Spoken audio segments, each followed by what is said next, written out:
এটার মধ্যে আপনার তলি আছে, কিন্তু ওটার মধ্যে তলি ছিল না, কিন্তু পানি সবসময় থাকতো, 24 ঘন্টা পানি থাকতো, মানে ওগুলো উজু করতো, ওগুলো দিয়ে আবার মানুষকে খাওয়াইতো, অসুখ ভালো হইতো।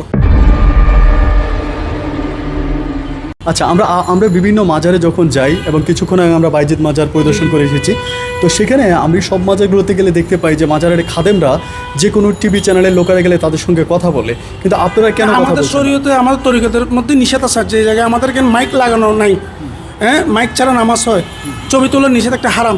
একটা বিষয় আমি খুব অবাক হলাম, পৃথিবীর যত মসজিদে গিয়েছি, মাজারে গিয়েছি, সব মসজিদ মাজারে মাইক ব্যবহার করা হয়, আপনাদের মাজারে বা আপনাদের মসজিদে কেন মাইক ব্যবহার করা হয় না?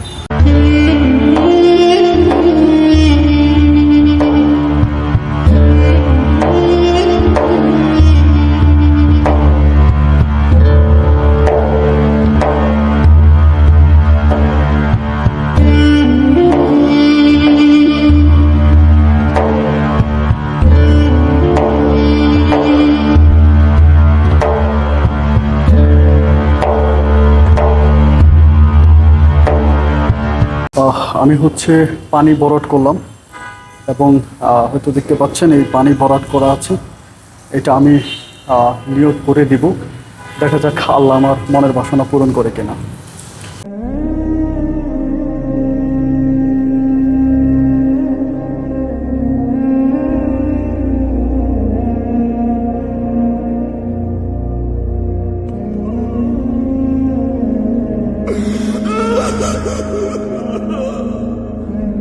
সুপ্রিয় বন্ধুরা, আমরা ঠিক বদনা শাহের মাজারের এই মুহূর্তে প্রবেশদ্বারে দাঁড়িয়ে আছি।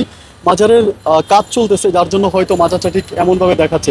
আমরা একটু মাজারের সামনে যে দোকানদার আছে ওনার সঙ্গে একটু কথা বলে, আমরা এখানে হরেক রকমের বদনা, স্টিলের, প্লাস্টিকের, রং বেরঙের অনেক বদনা দেখতে পাচ্ছি। ভাই, এইখানে শুধুমাত্র কেন বদনা বিক্রি হচ্ছে? বদনা ওখানে মাজার দান করে। এই মাজারের নাম কি বদনা মাজার? এখান থেকে মানে ভক্তবিন্দুরা বদনা কিনে তারপর ওখানে নিয়ে দান করে দেয়, পানি ভর্তি করে দান করে। পানি ভর্তি করে দান করে? আচ্ছা, তার মানে এখান থেকে বদনা ভর্তি পানি নিয়ে আপনি মাজারে দান করবেন, এতে মানুষের মনের নেক বাসনা পূরণ হয়। মানুষের ব্যক্তিগত বিষয়। তবে হ্যাঁ, আপনিও যদি ইচ্ছা করেন তাহলে এখান থেকে এই যে হরেক রকমের বদনা কিনে এটার মধ্যে পানি ভর্তি করে যদি আপনি মাজারে দান করেন, সেখানে হয়তো আপনার সওয়াব হতে পারে, মনের নেক বাসনা পূরণ হতে পারে। কত করে বিক্রি করেন এই বদনাগুলো? 50 টাকা, সিলভারটা 150 টাকা। এটা লালটা কত? 50। আচ্ছা, আর সিলভারটা কত? 150 টাকা। সিলভারের 150 টাকা এবং এটা 50 টাকা। এই নিয়তে আমরাও একটা বদনা কিনি, দেখা যাক আমাদের মনের বাসনা পূরণ হয় কিনা, আল্লাহ কবুল করে কিনা। ধন্যবাদ ভাইয়া।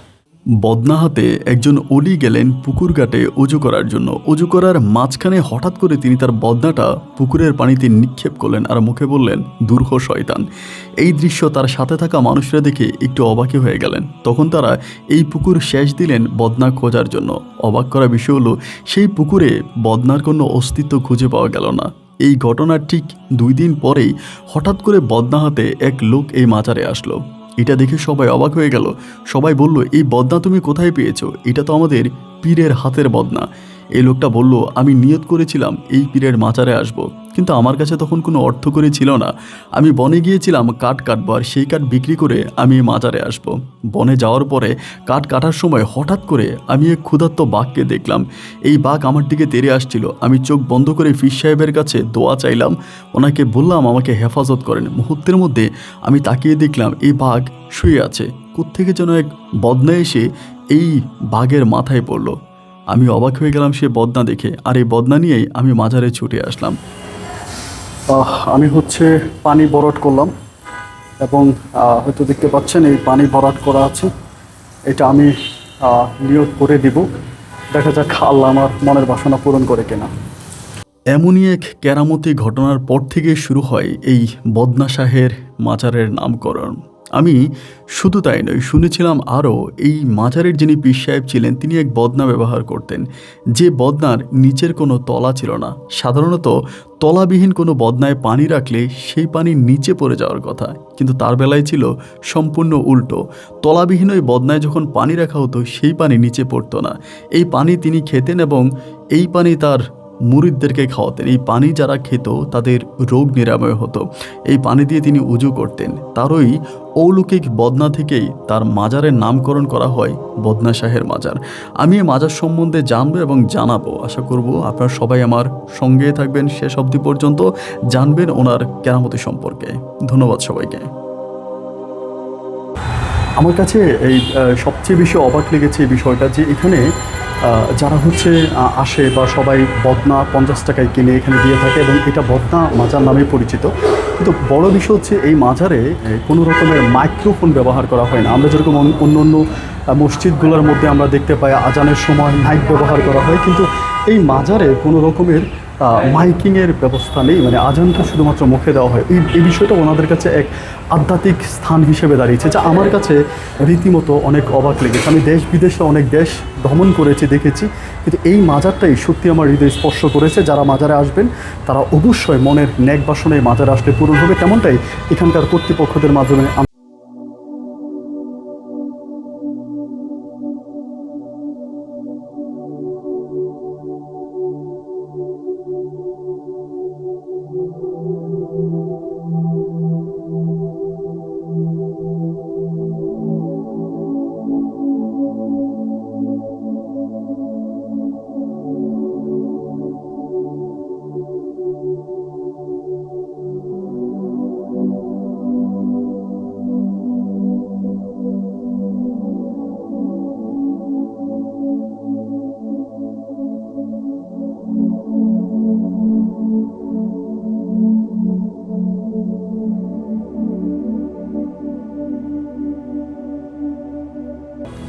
প্রিয় দর্শক বন্ধুরা, সবচেয়ে অবাক করা বিষয় হচ্ছে এইটা, আপনারা আমার ক্যামেরায় এখন যেই বদনাগুলো দেখতে পাচ্ছেন, মূলত এই বদনাগুলি এখানে যিনি পীর সাহেব শুইত আছেন উনি ব্যবহার করতেন। আর সবচেয়ে অবাক করা বিষয় হচ্ছে এই বদনাগুলোর নিচের কোনো তলা নাই। এখানে যে বদনাগুলো আছে প্রত্যেকটাই তলাবিহীন বদনা, এবং উনি এগুলো ব্যবহার করতেন। তিনি অজু করতেন এবং সেই বদনা থেকে পানি নিয়ে তিনি তার মুরিদদেরকে দিতেন, যারা বড় বড় রোগ থেকে মুক্তি পেতেন এই পানি খেয়ে। এমনটা এখানকার লোকজন আমাকে জানিয়েছিল, কিন্তু ভিতরে ঢোকার অনুমতি ছিল না, যার জন্য ভিতরে ঢুকতে পারিনি। বাইরে থেকে যতটুকু পেরেছি আপনাদেরকে দেখানোর চেষ্টা করেছি। এমন অলৌকিকতা আমি আমার জীবনে এই প্রথম নিজের চোখে দেখতে পেলাম। আচ্ছা, আমরা বিভিন্ন মাজারে যখন যাই এবং কিছুক্ষণ আগে আমরা বাইজিদ মাজার পরিদর্শন করে এসেছি, তো সেখানে আমি সব মাজারগুলোতে গেলে দেখতে পাই যে মাজারের খাদেমরা যে কোনো টিভি চ্যানেলের লোকেরা গেলে তাদের সঙ্গে কথা বলে, কিন্তু আপনারা কেন কথা আমাদের বলছেন? শরীয়তে আমাদের তরিকতের মধ্যে নিষেধ আছে যে জায়গায় আমাদের এখানে মাইক লাগানো নাই, হ্যাঁ, মাইক ছাড়া নামাজ হয়, ছবি তোলার নিষেধ একটা হারাম। স্বয়ং বদনা সাহেব মোজাদ্দেদ আজমকে বলছিল, যে চল্লিকা আলতা সাবুজুরকে বলছিল, যে জায়গায় আজমগুরি শাহ গোলপাড়ে মোড়ে আসছিল বান্ডিল শরীফে, গোলপাড়ে মোড়ে আসি উনি গোড়া গাড়ি থেকে নেমে গেছে। তো উনি নেমে বলতেছে যে এখানে মদিনের খুশবু পাওয়া যাচ্ছে। আজমগিরি শাহ বান্ডিল শরীফ থেকে আসছে, যেটা মালিক শাহ হুজুরের আপনার উস্তাদের উস্তাদ হাফেজ মনিরুদ্দিন আলিশ্বর, ওনার উস্তাদ হচ্ছে আজমগিরি শাহ। উনি যাচ্ছে এদিকে গোলপাড়া মোড়ে নেমে খালি পায়ে হাঁটি হাঁটি আসছে, বলতেছে এখানে মদিনার খুশবু পাওয়া যাচ্ছে এই জায়গাটাতে। উনি আসে এখানে আসি জিয়ারত করছে, জিয়ারত করার পরে তারপর ওনার শারিকদেরকে বলছে যে কি এখানে আসি জিয়ারত করতে। অনেক অলি পাওয়া যায়, কিন্তু বদনা শাহ অলি কোনো জায়গায় পাওয়া যায়নি। কিন্তু মোহাম্মদের অলি আমি খুব অবাক হলাম এটা জেনে যে পৃথিবীর বিভিন্ন দেশ আমরা ভ্রমণ করেছি, অনেক মাজার শরীফ দেখেছি, কিন্তু এই মাজারে আসার পর যখন আমি দোকানের ভিতরে শুধু বদনা ঝুলানো দেখলাম, আমি একটু বিস্মিত এবং অবাক হয়ে আমার গাড়ি থামিয়ে মাজারে প্রবেশ করলাম। এবং আপনার মাধ্যমে যেটা জানতে পারলাম যে মানে যেখানে যিনি দরবেশ ছিলেন উনি যে বদনা ব্যবহার করতেন সেটার বদনার নিচে তলা ছিল না, ওখান থেকে হচ্ছে মানে পানি পড়তো না, শুনি সেই পানি সবাইকে খাওয়াতেন, মানুষের রোগ নিরাময় হতো, এবং উনি এই ধরনের কাজ করেছেন।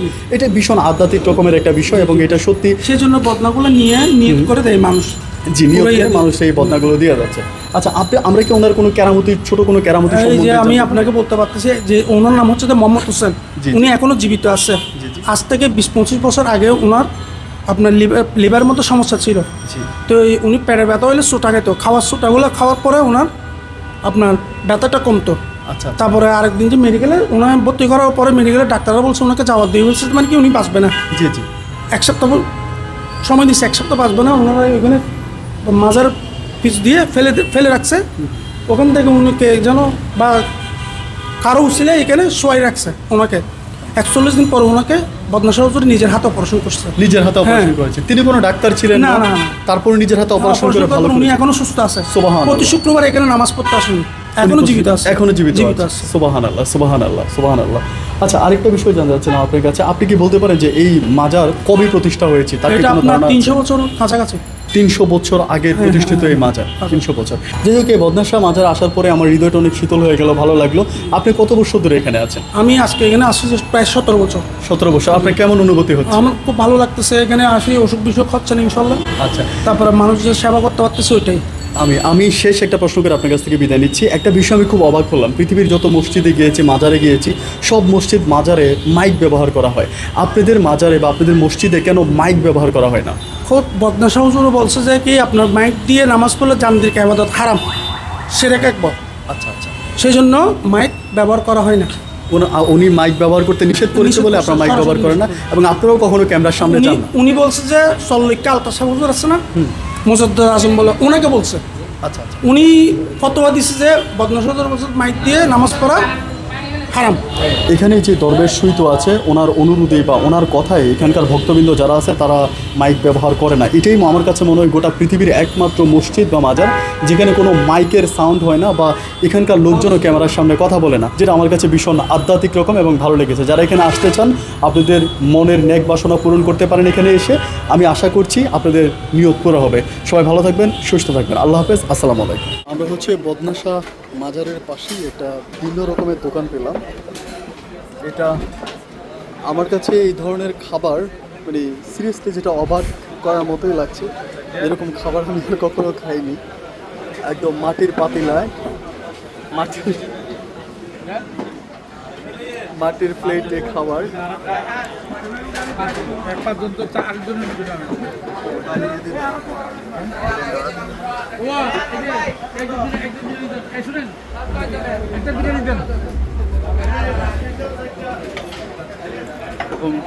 ফারুক, তুমি এর আগে খাইছো এই প্লেটে খাবার?